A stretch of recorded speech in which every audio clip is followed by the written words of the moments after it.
1917년 10월 25일 레닌은 세계 최초로 러시아에서 사회주의 혁명이 성공했음을 선언하였다.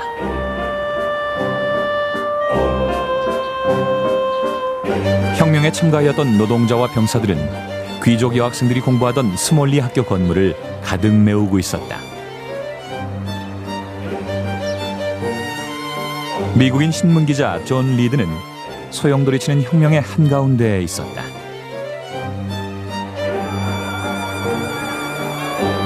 혁명의 성공이 선언된 직후인 10월 26일, 존 리드는 역사적 순간을 생생한 기록으로 남겼다.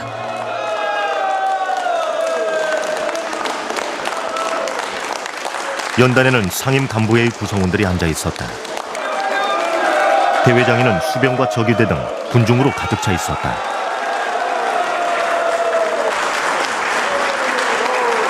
이윽고 레닌이 등장했다.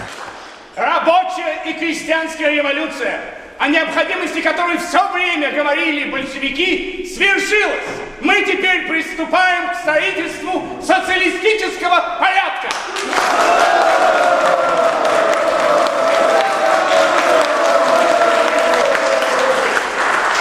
Революция 24-25 октября открыла эру социальных революций. Рабочее движение во имя мира и социализма победит и выполнит свое назначение.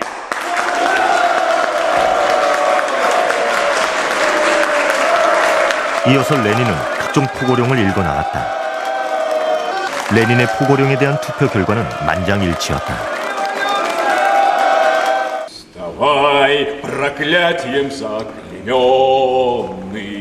весь мир голодных и рабов. Кельвин, наш разум возмущенный, веселый бой вести готов. 무슨 이유에서였는지 사람들이 갑자기 인터내셔널가를 중얼거리듯 부르기 시작했다. 노랫소리는 부드럽게 고조돼 어느새 합창으로 이어졌다. 모두가 자리에서 일어났다. 최고위원들도 모두 일어나 노래를 불렀다.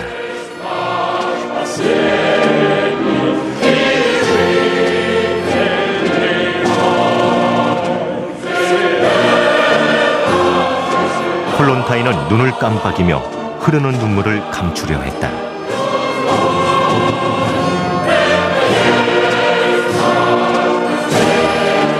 백발의 늙은 병사는 어린애처럼 흐느끼고 있었다.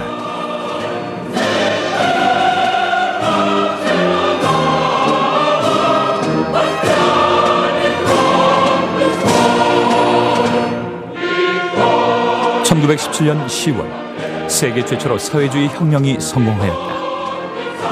사람들은 더 이상 인간에 대한 착취가 용납되지 않는 사회가 오리라고 믿었다. 하지만 모두가 평등한 사회가 이루어질 것이라는 혁명의 이상은 결코 실현되지 않았다. 그러나 러시아 혁명의 여파는 20세기 전체를 지배하였다. 이 다큐멘터리는 혁명의 시대를 살았던 사람들의 이야기다.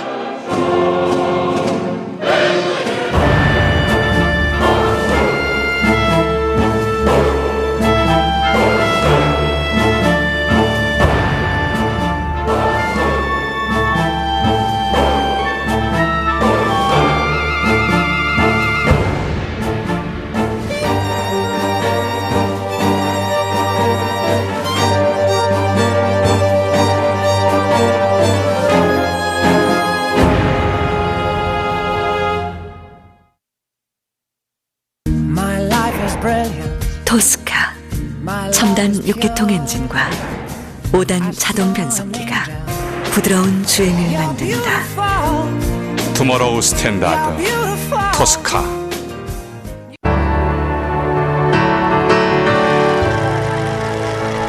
임권택에게 H는 역사다. 당신의 H는 무엇입니까? 집에 담고 싶은 모든 가치. 힐스테이트.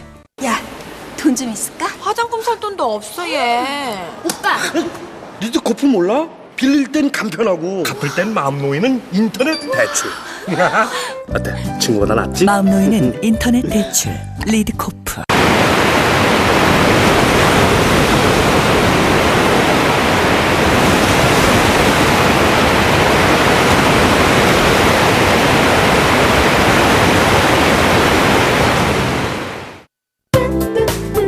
문만 열면 문화,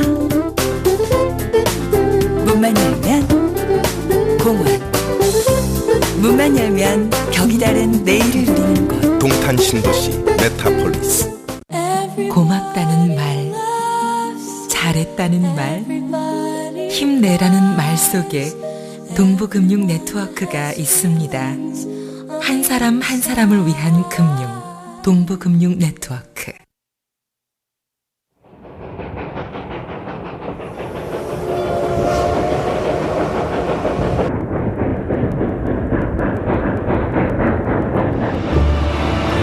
(1906년 1월 16일) 그날은 춥고 화창한 전형적인 러시아의 날씨였다. tambo프의 주지사 루제노프스키는 기차가 잠시 정지하자 플랫폼에서 내려 산책을 할 생각이었다.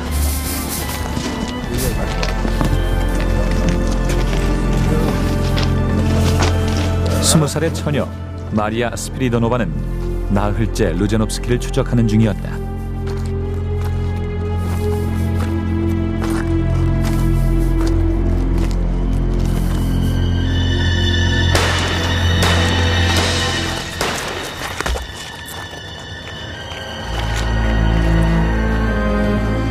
저격 직후 마리아는 권총을 자신의 관자놀 위에 대고 정신이 나간 듯 소리쳤다.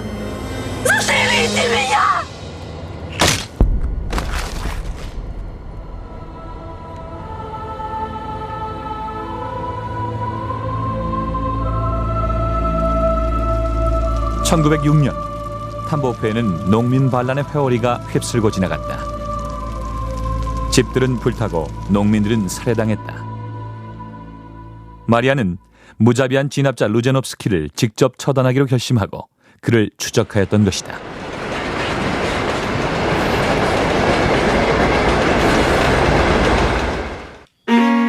체포된 마리아는 호송장교에 의해 겁탈당했다.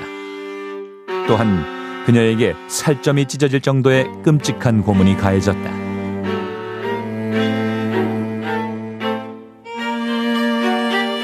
마리아의 사건은 우연히 언론에 의해 러시아 전역에 알려졌고 엄청난 반향을 불러일으켰다. 법정에서 마리아는 이렇게 진술했다. 루제노프스키, 그는 민중의 박해자였다. 죽음 이외의 어떤 수단으로도 그를 막을 수는 없었다. 제정 러시아는 마리아 스피리도노바와 같은 혁명적 테러리스트에 의해 끊임없이 위협당하고 있었다. 1901년부터 10년간의 기간 동안 263건 이상의 테러가 발생하였다. 이 기간 동안만 17,000명에 달하는 러시아인들이 혁명적 테러리즘에 의해 목숨을 잃었다.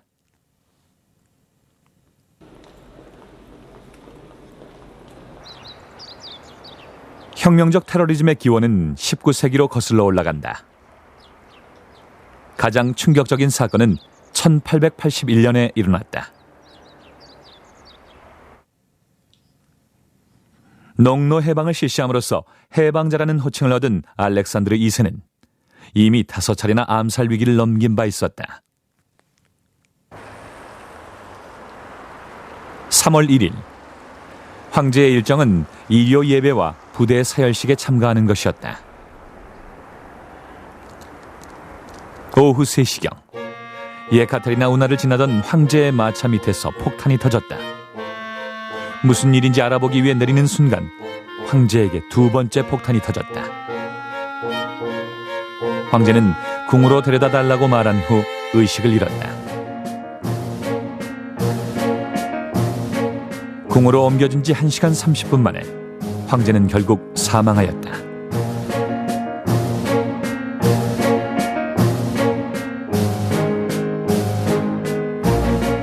암살범들은 인민주의자들이었다. 2명의 여성을 포함하여 모두 5명의 인민주의자들이 체포되어 교수형에 처해졌다.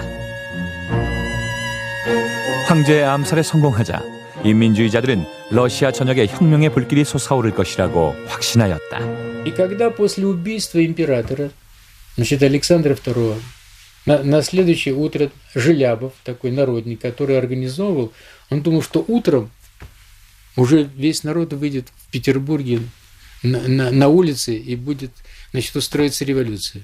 Он был так убежден в том, что убийство императора приведет к революции. И когда он утром открыл занавеску и посмотрел в окно, оказалось, улицы пустые. Так народ на улице не вышел.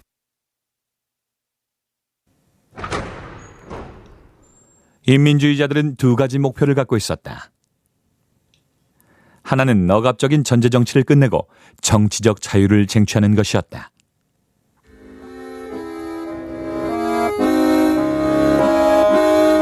다른 하나는 농민혁명을 성공시켜 농민들에게 토지를 분배하는 것이었다. 토지와 자유, 이것이 인민주의자들이 내세운 슬로건이었다.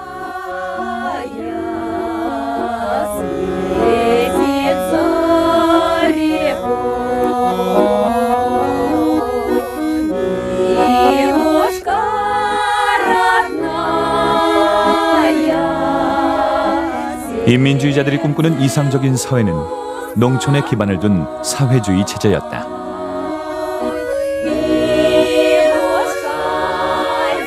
제정 러시아는 농업국가였다. 인구의 80%가 넘는 1억 명가량의 사람들이 농민이었다.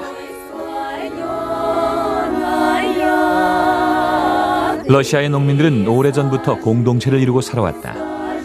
농민들은 함께 농사를 짓고 수확한 곡식을 서로 나누어 가졌다.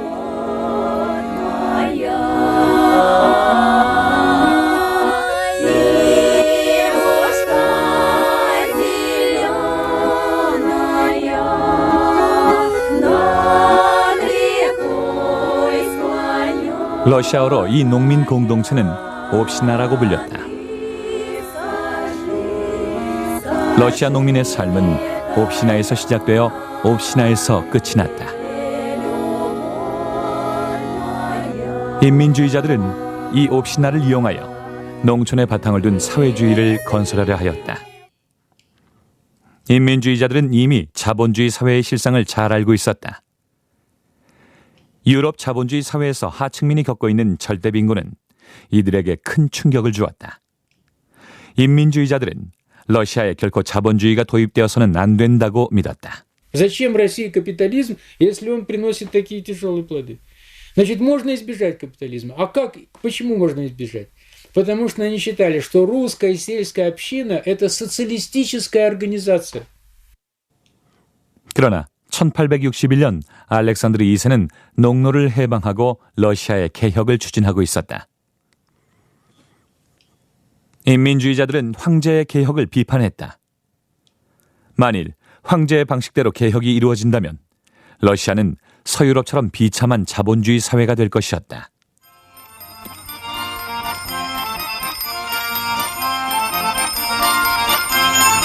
인민주의자들은 황제의 개혁이 부당한 것임을 인민들에게 알려야만 했다.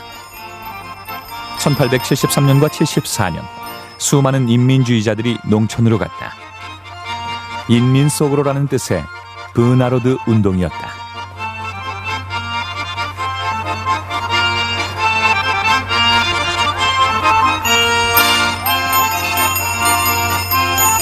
그러나 무지한 농민들은 인민주의자들을 의혹에 찬 눈초리로 바라보았다. 심지어는 인민주의자들을 황제의 경찰에 고발하기도 했다. 브나로드 운동은 참담한 실패로 끝났다. 좌절감에 빠진 인민주의자들은 황제를 직접 공격하기로 했다. 혁명적 테러리즘은 이렇게 탄생되었다. Знать большей части интеллигенции в России в последние трети 19-го, начале 20 века поддерживала террористов. Давали средства, прятали, значит, создавали, всячески помогали. Кроме того, создавали ореол героизма, романтики. Так эти люди, значит, те, кто совершали террористический акт, на них смотрели как на героев. 아버지가 인민주의자들에 의해 살해되자 알렉산드르 3세는 체제에 도전하는 세력을 철저히 억압하였다. 그는 반체제 인사를 감시하기 위하여 오후라나라고 하는 비밀 경찰을 운용하였다. 하지만 인민주의자들의 도전 역시 멈추지 않았다. 1887년 또 다른 황제 암살 음모가 적발되었다. 거사일은 알렉산드르 2세가 암살된 날과 같은 3월 1일이었다. 오후라나는 신비르스크 출신의 한 대학생이 음모에 가담한 것을 밝혀냈다. 그는 페테르부르크 대학 자연과학부에 다니던 알렉산드르 울리아노프였다. 그의 신비르스크 고향집 2층 방은 동생의 방과 문 없이 바로 이어져 있다. 알렉산드르의 동생은 당시 17세였던 블라지미르 일리치 울리아노프, 바로 레닌이었다.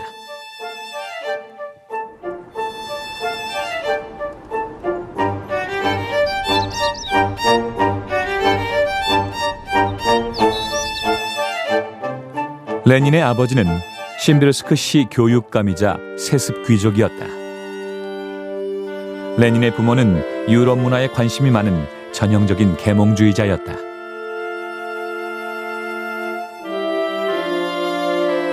레닌의 가족은 황제에게 알렉산드르의 사면을 간절하게 탄원하였다. 그러나 탄원은 묵살되었다. 체포된 그해 겨울 알렉산드르는 처형됐다. 그해 레닌의 가족은 모두 고향을 떠나야만 했다. I think that Lenin was enraged by his brother's execution, and he turned against everything in old Russia. So he turned against the aristocracy, the nobility. He even turned against bits of new Russia, which was the rising middle class. All of the people who turned against the family after the death of his brother became the enemies of Lenin.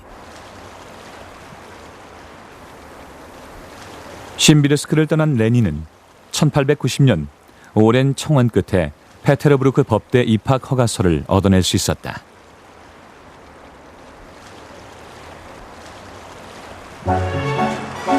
레닌이 머물던 1890년대 페테르부르크에서는 급격한 공업화가 진행되고 있었다.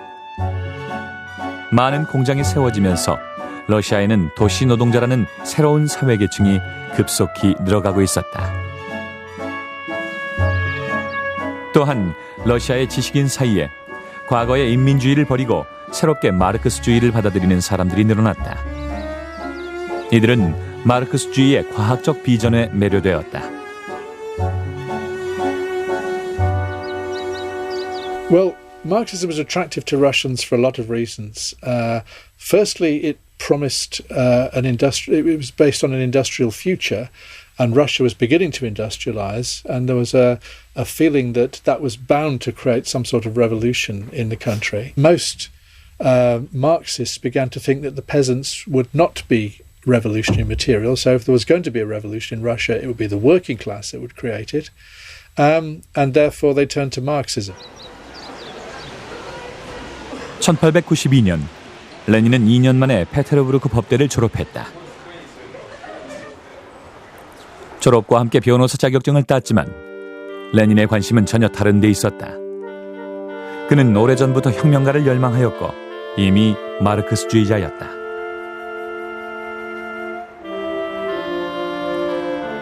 1895년 레닌은 마르토프와 함께 노동계급 해방투쟁 동맹을 결성했다.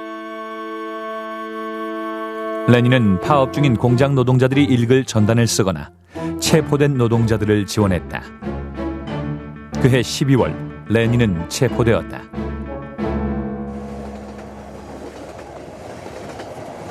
레닌은 시베리아 유형에 처해졌다. 5년간의 유형 생활을 마친 1900년 30살의 레닌은 유럽으로 망명을 떠났다. 유형지에서 레닌은 노동운동의 동지였던 크룹스카야와 결혼했다. 유럽에서 레닌은 러시아 사회민주노동당의 기관지인 이스크라의 편집자로 활동했다.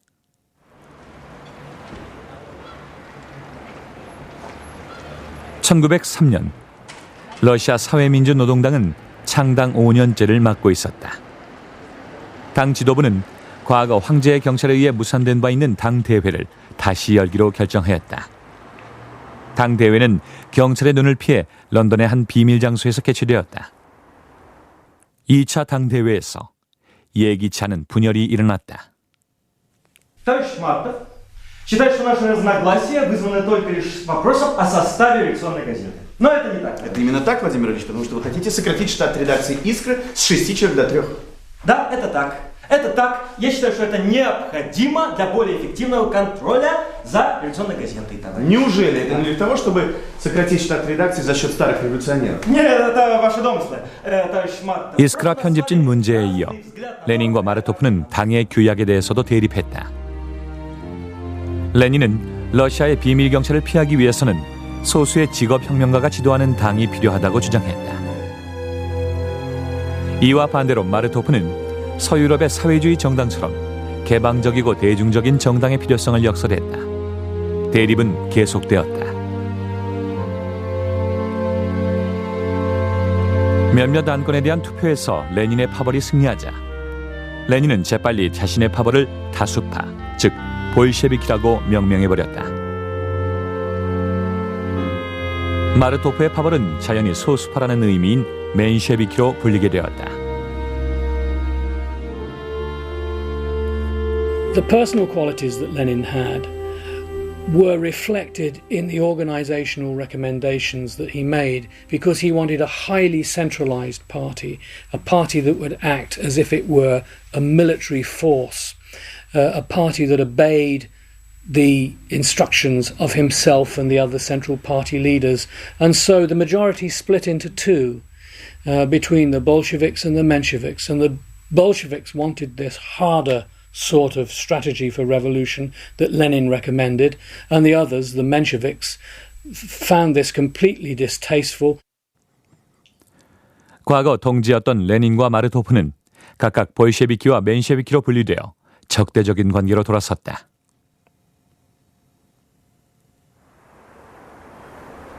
망명지의 러시아 혁명가들은 국내 정세에 관여하기에는 너무나 멀리 떨어져 있었다. 1894년 알렉산드르 3세가 갑자기 사망하자 26살의 청년 니콜라이 2세가 황제의 자리에 올랐다. 니콜라이는 자신의 매제에게 이렇게 말했다. 산드로, 내가 무엇을 해야 하지? 나는 황제가 될 준비가 되어 있지 않네. 대신들에게 어떻게 이야기해야 하는지도 모른다네. 니콜라이 2세는 자신에게 제출된 이혼 서류를 검토하느라 종종 밤늦게까지 집무실에 앉아 있었다. 그는 매우 가정적인 사람이었다. 그리고 자신의 제국에 어떠한 변화가 일어나는 것도 원치 않았다.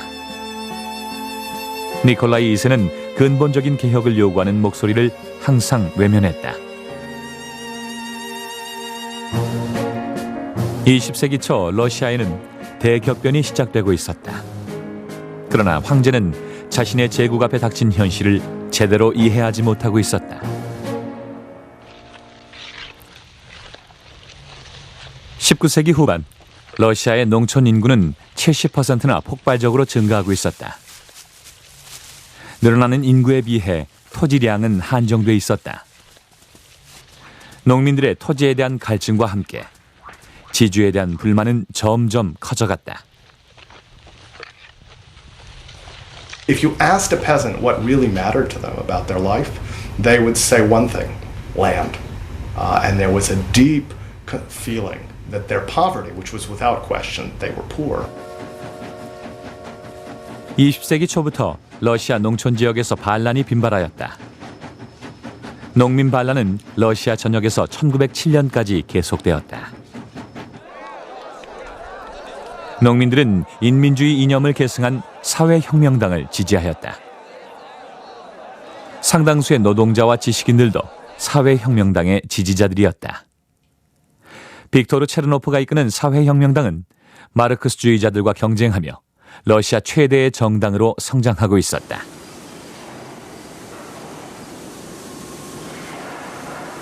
도시 노동자들은 자본주의 초기 과정에서 나타나는 혹독한 노동 조건 하에 놓여 있었다. 20세기 초 러시아 도시 노동자 수는 200만 명으로 늘어났다. 하루 노동 시간을 11시간 30분으로 제한하는 제도가 생겼지만 이를 지키는 공장주는 거의 없었다. 노동자들은 하루에 12시간씩 일하며 낮은 임금을 받았다. 여성들의 임금은 남성의 3분의 2에 지나지 않았다. In those days, there was no way to feed a baby without nursing it. So women workers were forced to go back to work right after giving birth. They would take a piece of cloth and they would moisten it with a little bit of water and sugar. Sometimes they would chew up some bread and they would put it into the cloth and they would leave it in the baby's mouth for hours. And there was nobody to tend to the children. Workers had an infant mortality. 2/3 of workers' children died before they reached the age of 2.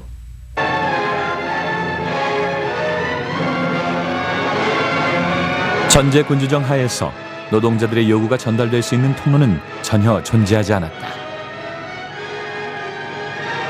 노동조합과 파업은 불법이었다.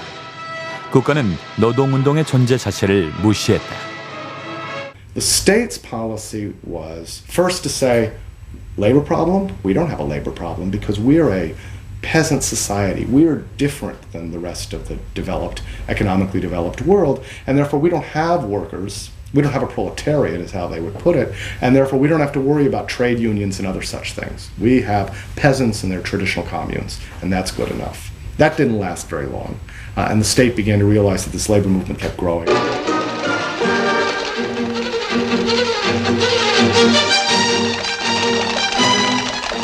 (1903년) 한 해 동안 550여 건의 파업이 일어났다. 14만 명에 이르는 노동자가 파업에 참여했다. 노동자들은 대부분 농촌 출신이었다. 이들은 농민 시절의 고통스러운 기억을 그대로 간직하고 있었다. 여기에다 힘든 공장 생활의 괴로움까지 더해져 러시아의 노동자들은 매우 전투적이었다. It's very common for the police or the Cossacks, who are the part of the army, but they are mounted soldiers on horseback. It's very common for them to come in, sweep strikers into jail for a brief period, or to whip demonstrators who are supporting strikes. And so very easily what happens is that strikes which might be very much about economic conditions become easily politicized. 페테르부르크의 푸틸로프 공장은 러시아 최대의 금속 공장이었다. 1905년 1월 3일 이 공장에서 4명의 노동자가 해고당했다. 그러자 전체 노동자가 파업에 들어갔다. 동조 파업이 점점 늘어나면서 1월 6일에는 도시의 모든 공장 노동자들이 파업에 돌입했다. 해고 노동자들은 게오르기 가폰 신부의 노동자 모임에 속해 있었다.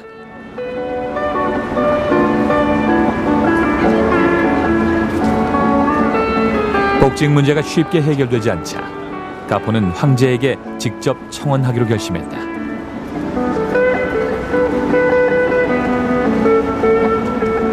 (1월 9일) 일요일 아침 황제의 초상화를 든 노동자들의 청원 행진이 이어졌다. 그러나 막상 황제는 궁에 없었다. 군중을 맞은 것은 황제의 수비대였다.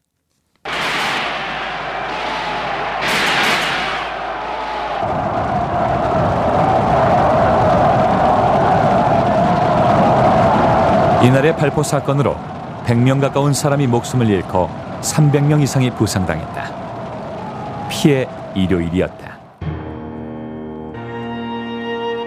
러시아 전역에서 거센 항의가 빗발쳤다.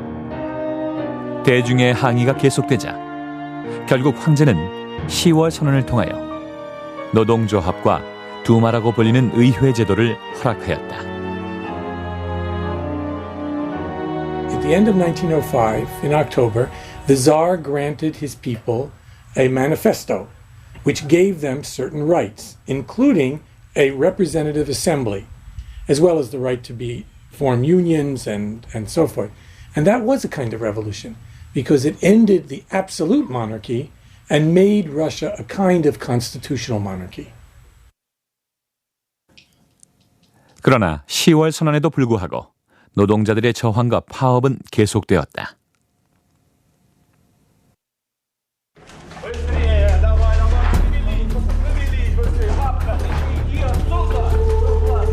(1905년 12월) 모스크바의 노동자 소비에트는 반정부 무장봉기를 시도했다.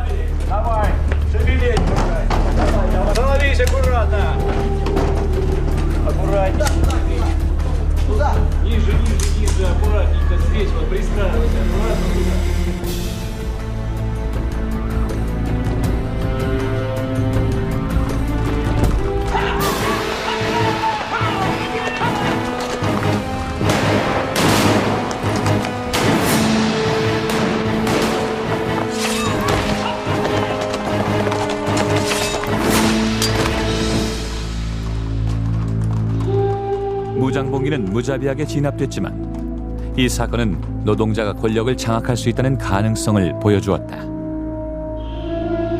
Доктрине, значит, не надо брать власть. И вот эта разница отношения к этому вопросу, в любой революции первый вопрос о власти, кто ее возьмет. Она расколола, значит, большевиков и социал-демократов на большевиков и меньшевиков. Это главный вопрос, по которому было расхождение. Ну и в 1917 году эта дилемма опять встала. 그러나 맨셰비키인 마르토프는 노동자가 권력을 장악할 가능성에 대해 매우 우려했다. 마르토프는 악셀로드에게 보낸 편지에서 이렇게 썼다. 조직적 노동운동의 결과로 이제 우리가 권력을 잡을 수도 있는 상황이 조성되어 있습니다. 그러나 마르크스 이론에 따르면 지금 우리는 권력을 잡아서는 안 되는 것입니다. The Mensheviks don't believe that socialism is possible until Russia has become an advanced industrial country with a large urban population, an educated population, and above all a large working class. And the Mensheviks, one could say, were true to the spirit of Marx. Marx had expected socialism to come in advanced capitalist countries where the majority of the population were workers who sold their labour to capital. Those conditions didn't apply in Russia, and so the Mensheviks said, we'll just have to wait. 그러나 레닌은 기다리려 하지 않았다. 그는 즉각 노동자가 권력을 잡아야 한다고 주장했다. 트로츠키는 더 나아가 노동자에 의한 사회주의 혁명을 예언했다. 그러나 이들의 꿈이 실현되기 위해서는 아직도 12년을 더 기다려야만 했다. 20세기 초에 시작된 러시아 전제 군주정의 위기는 1907년에 가서야 겨우 진정되었다. 러시아는 공업화가 빠른 속도로 진행되고 있었다. 1907년부터 러시아는 연평균 경제성장률 7%의 고도 성장을 지속했다. 러시아는 공업 강국으로 성장하고 있었다. 1913년 로마노프 왕조 수립 300주년 기념 행사가 성대하게 치러졌다.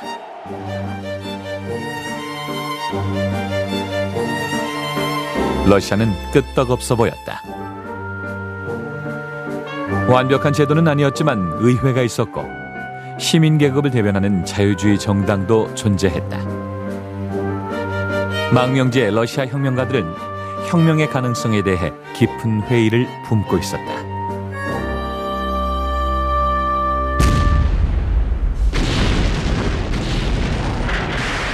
그러나 1차 대전은 러시아인들의 운명을 송두리째 바꿔놓았다. 처음에 러시아인들은 애국적인 열정에 사로잡혀 전쟁을 열렬히 지지했다. 러시아는 조약에 따라 동맹국 영국, 프랑스와 함께 독일과 싸웠다. 또한 오스트리아, 헝가리 제국에 침공당한 세르비아도 지원했다. 모든 사람들이 2-3달 후면 전쟁이 끝날 것이라고 생각했다. 그러나 전쟁은 예상을 깨고 3년이나 지속되었다. 지루한 전쟁이 계속되자 황제 체제의 허약함이 서서히 모습을 드러내기 시작했다. 러시아 군 지휘부의 대공세는 종종 자멸적인 결과를 초래했다. 탄넨부르크에서만 한꺼번에 50만 명의 병사가 전사했다. 1차 대전 전 기간 동안 800만 명의 사상자가 발생하고 250만 명의 러시아군이 포로로 잡혔다. 1915년 주변의 만류에도 불구하고 니콜라이 2세는 전쟁을 직접 지휘하기 위하여 전선으로 왔다. 이 때문에 상황은 더 나빠졌다. 수도는 독일식 발음인 페테르부르크라는 이름 대신 페트로그라드로 불리웠다. 황제가 없는 수도에서 제국의 관료들은 효과적인 전시 정책을 수행하지 못하고 있었다. 시베리아 출신의 수수께끼 같은 인물인 라스푸친은 상황을 더욱 악화시켰다. 그는 혈우병에 걸린 황태자를 몇 차례 치료하는 기적을 보임으로써 황제와 황후의 신임을 받고 있었다. 황후와 라스푸친은 관료들의 인사에 개입했다. 뿐만 아니라 라스푸친과 황후 그리고 공주와 관련된 추문은 황실의 위신을 결정적으로 추락시켰다. His behavior is well known, okay? And there's all sorts of sort of rumors, whispers, stories about him. Of course, none of this can be published because of the censorship, but it circulates. And it includes things like that, well, he's actually the lover of Alexandra, or that he's the lover of one of the daughters. Or the whisper spread that, that he's having sexual relations with the Tsar's wife and or daughters, which of course undermines the prestige of a ruler, as you can well imagine, in the popular mind. At the same time, his involvement convinces members of the elite that something has to be done. 1916년 12월 유스포프 공작은 몇몇 보수주의자들과 함께 라스푸친을 자신의 집으로 유인했다. 이들은 라스푸친에게 독약을 먹이고 권총으로 살해해 운하에 내던졌다. 라스푸친과 황후의 정치 개입, 그리고 황실을 둘러싼 추문이 일자 어떤 황실 인사는 정부 자체가 혁명을 준비하는 기관이라고 탄식했다.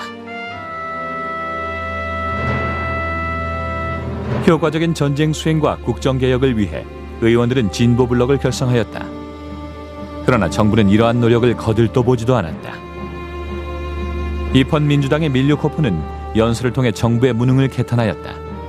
그의 연설 제목은 이러했다. 이것은 우둔함인가? 아니면 반역인가?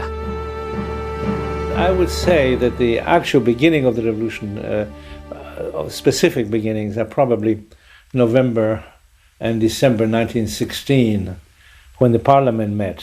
And not the radicals or even liberals, but the conservatives attacked the conduct of the war. And once the conservatives began to attack the thing, then the liberals came in and eventually the radicals. So I would say that's probably the winter of 1916-17. 1917년 새해가 밝았다. 폭설에 막힌 철도 때문에 운송이 지연되어 페트로그라드의 식량 사정은 더욱더 나빠졌다. 빵값은 오르고 빵을 사기 위한 줄은 더욱 길어졌다. 남편을 전선으로 보낸 여성 노동자들의 생활은 더욱 어려워졌다. Women in the cities now began to find it impossible to feed their children. Every day there were long lines for bread, and frequently there was no bread, and when bread was available, it cost a lot of money. So women were driven to the breaking point. 1917년 2월 23일, 신력으로 3월 8일은 세계 여성의 날이었다. 비보르크 지구의 여성 노동자들은 식량 배급을 요구하는 시위를 벌이기로 결정했다. Куда ж ты? Тебя ж не пустят! Господи, ребенок называется, а?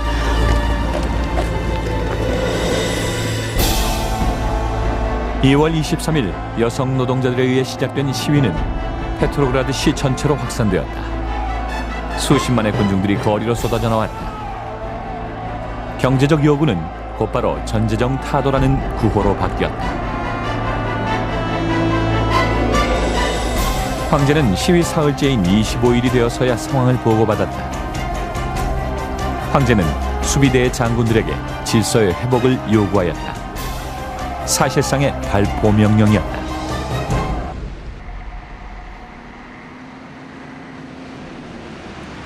그러나 26일 아침 즈나멘스카야 광장에는 20만 명이 넘는 사람들이 거리로 몰려나왔다.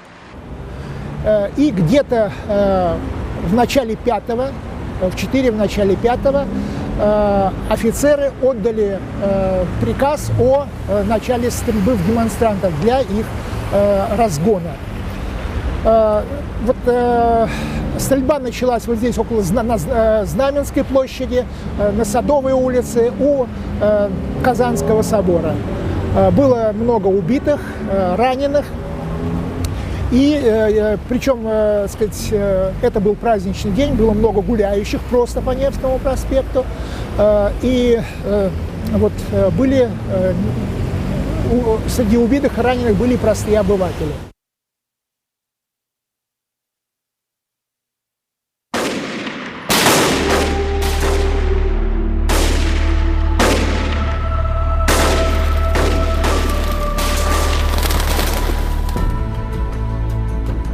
(2월 26일) 수비대에 의한 발포로 수백 명의 시민이 사망했다. 봉기 전 기간 동안 1,500명 이상의 희생자가 생겼다.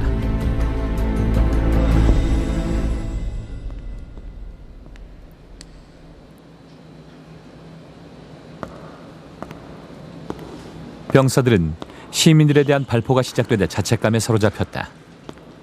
볼린스키 연대의 병사들은 상관의 명령을 거부하기로 결정하고 미리 짠 대로 건강하십시오라는 평소의 인사 대신 일제히 만세라고 고함치기로 했다.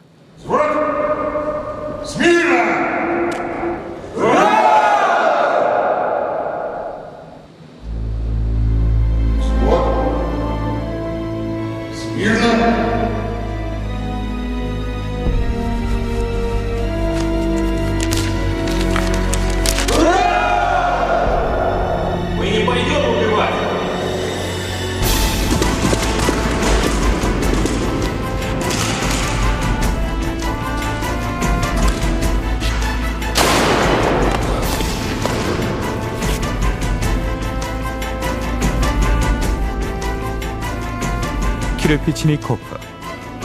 그는 2월 혁명의 시작을 알리는 첫 번째 방아쇠를 당겼다.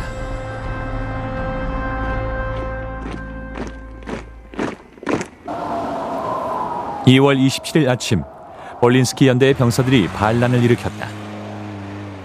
페트로그라드 수비대의 병사들이 반란에 합류하기 시작했다. 병사들은 노동자들과 함께 법원과 경찰서를 습격했다. 황제의 관리들이 체포되고 감옥의 죄수들은 풀려났다. 황제를 상징하는 쌍두독수리의 문장이 거리에서 철거되었다. 페트로그라드 수비대 병사들이 시위에 합류하자 수도의 장군들은 시위 진압을 포기했다. 황제는 철도 노동자들의 방해 때문에 수도로 돌아오지 못하고 있었다. 봉기 기간 내내 그는 열차 안에 갇혀 있었다. 니콜라이 2세에게 더 이상 선택의 여지는 없었다. 3월 2일 황제는 퇴위 성명서에 서명했다. 그날 황제는 일기에 이렇게 썼다. 반역과 비겁, 속임수가 나를 둘러싸고 있다.